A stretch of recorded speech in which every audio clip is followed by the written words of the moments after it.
Баршаңызға қайырлы кеш. Жаңа дайректті оқып жатырмын, қолдаушылар жазып жатыр, уайымдап жатыр, сториске бір шығып қойшы деп қояды енді.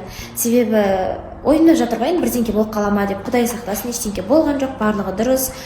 Редакторлар да жағдайымды сұрап, барлығын сұрап тұр. Ешқандай уайымдамаңыздар. Бастысы ол қыздың тарапына және редакцияның тарапына ештеңке айтпай қойыңыздар деген келеді. Айтылған сөз сол жерде айтылды. Және сіздердің айтқан сөздеріңізден ол қыздың да жүрегі ауырып, бір жаман сөздерді оқымай-ақ қойсыншы деп тұрмын.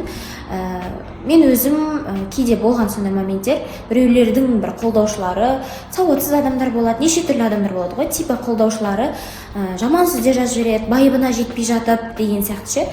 Сол себепті ол қыз ондай болсын, болмасын, сіздер ол тарапқа ештеңке айтпай қойыңыздар, немесе бір назар аудармай қойыңыздар, мән бермей қойыңыздар дегім келеді. Бастысы барлығы дұрыс. Қайырлы кеш достар, мен эфирден шыға салып, өте қатты асығаспын, себебі жігітіммен бірге киноға барайын деп жатырмыз.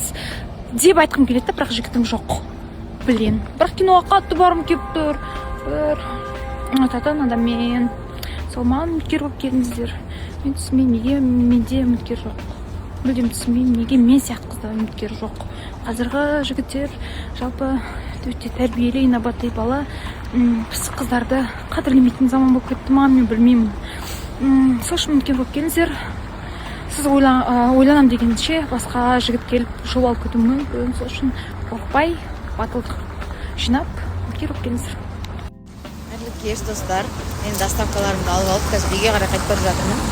Бұйыртса ертең 12:00-де ортадамыз. Не себепті сториске шықпай кеттік, не себепті мүлдем сторис салмай кеттік. Соның бәрін ортада айтатын боламыз. Күтіңіздер 12:00-де. Осылай болсын. Бұйыртса барлық сұрақтарға жауап беремін.